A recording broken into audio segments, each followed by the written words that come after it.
We were the first Australians to hit the Japs, and no doubt you read of how we made him realise the Aussies were a tough proposition. I feel sure that we came up to any expectations that people from home had of us.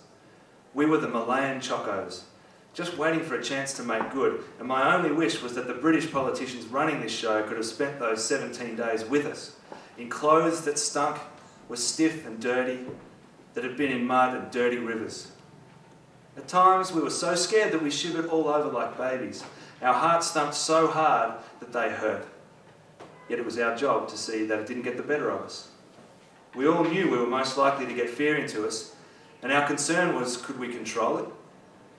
We proved that we could overcome it and turn around and bite hard. We could run and fight when we were too tired to walk. Many of the days were spent fighting, under air raids, during all of the light hours, and on the move all night, getting perhaps 2 hours sleep, in wet clothes, in short spells, with nothing to eat but dry biscuits.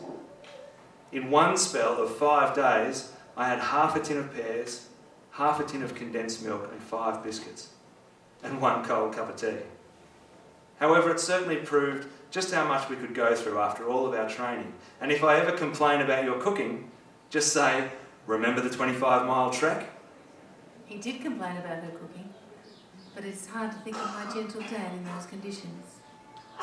Apart from how well our lads fought, deeds that must already go down in our history, one must pay grit for how well the lads helped anyone who was wounded.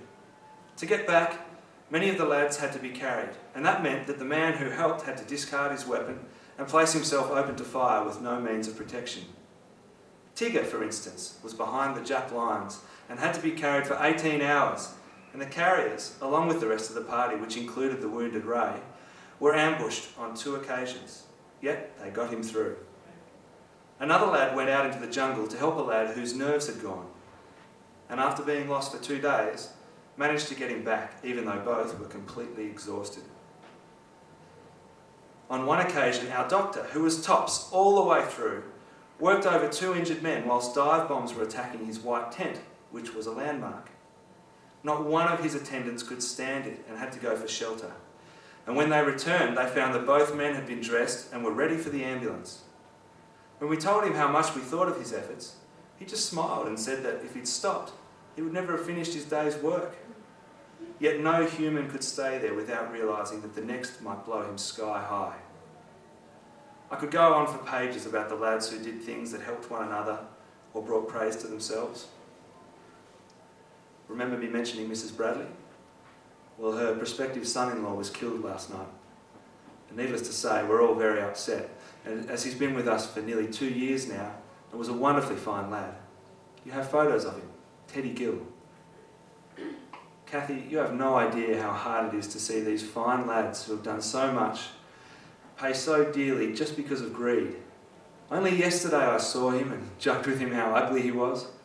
It doesn't seem fair that decent coves with so much to live for must pay before the show is over. There were 11 of us, all close friends when we came away, and apart from Ray and Blondie, who were slightly injured, 2 have been killed, and 1 has had his whole outlook on life spoiled due to this war.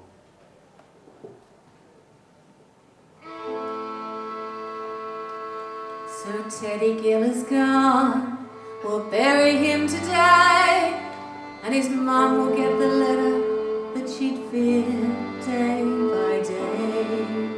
Our sorrow and our anger are the things we cannot change, and the weariness we feel, and the horror of the strange. Those days we thought we'd be forever in the jungle, wet and weary, cased in mud, weak, delirious with hunger, Tigger carried by his mates, 18 hours amidst the fight, pounding hearts and trembling hands as we struggled through the night. And just as we thought we'd made it, we were back at base and calm, came the news of our surrender and the general alarm. Now most letters won't get through it all, we're prisoners of war. There'll be mothers waiting anxious of a news broadcast they'll pour. And what news can we expect in here as the censor cuts his sway? Will the mail get through it all? Will we never hear again? When whether those at home are still free souls or prisoners just like we. If the letter makes it through, may it be from you, dear, to me. Dearest Kathy, I have no way of knowing if my mail reaches you these days. The 2nd 30th Battalion didn't surrender. We were still unconquered, but higher command had surrendered and we became prisoners of war.